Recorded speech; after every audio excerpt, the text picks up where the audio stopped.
More bad news for Halo fans. It looks like Halo Infinite's co-op campaign mode is going to be delayed yet again till sometime later this year. The reasons around the delay of campaign co-op and Forge mode are explained in an official blog on Halo Waypoint written by Joseph Staten, where he specifically says, "We're making great progress on campaign network co-op. And to be clear, this work has been occurring in parallel to Season 2 work, as has our work on Forge. But the reality is that it's going to take more time to land a high-quality, full-featured 4-player network co-op experience in the massive, wide-open world of Halo Infinite." Staten added, "We're also committed to a great 2-player split-screen co-op experience on all Xbox consoles, from the original Xbox One through Xbox Series X, and the non-linear wide open sections of the campaign present some big challenges for split screen that have taken us more time to solve." If you remember, Halo Infinite at launch was received pretty well, but there were a number of issues with not only the multiplayer, but the single player campaign as well. As for the multiplayer, there were problems with the networking, issues with rampant cheating, the inability for players to choose whether or not they wanted to exclusively play with mouse and keyboard players or controller players. That's still not a feature in the game. Obviously, there was also issues with progression and the battle pass. There's also the lack of a Forge mode, and the list goes on. As for the single player campaign, one of the most notable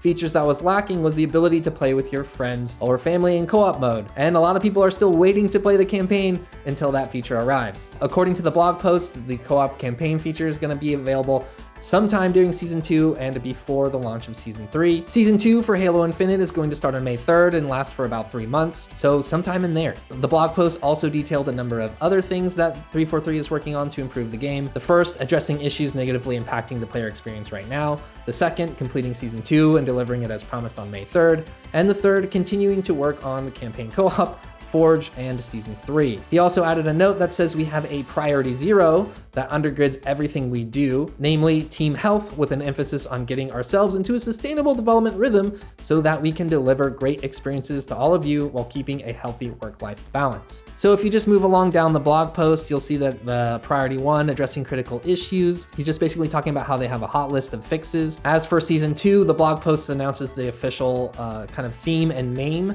for the season, which is called Lone Wolves. They also shared some concept work for different armor. It looks kind of neat. I mean, here's one called the Fracture armor, I guess, and that's gonna be free in Season 2, and there's gonna be different customization options for it. Staten also wanted to kind of remind people that during Season 2, they're gonna be shipping playlist updates, balance changes, new modes, new maps, a new arena map named Catalyst, and one more big team battle map named Breaker. The new modes are gonna include Last Spartan Standing, as well as another new mode called Land Grab, plus an updated King of the Hill. So look forward to that. Staten says they're also making great progress on Forge, and they've even given a working version of it to a small number of community creators. The rest of the blog post kind of just reassures players that they're going to continue to release updates, you know, not just at the beginning of seasons, but I think Season 2 is going to be a pretty big one. I think a lot of people have been waiting on some larger fixes, some adjustments to the progression system and that sort of thing. Obviously co-op and Forge, but it seems like those aren't going to be coming out till closer towards the launch of Season 3. It's cool to get a lot of updates on here. Obviously Halo's had a lot of problems. We did a story, I think on Roundup, where we mentioned that there were actually,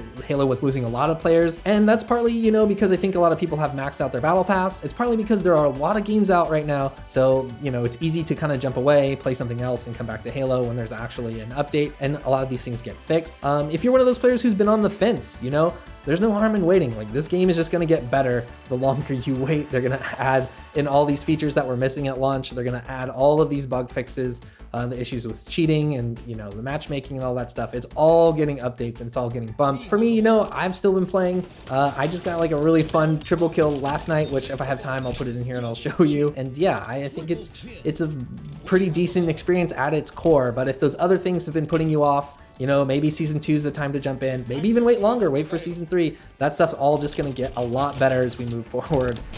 It sounds like 343 is gonna be working on this game for a while and trying to get it where they want it to be. All right, that's gonna do it for today. Thanks everyone for watching Inside Gaming, and hopefully we'll catch you in another video.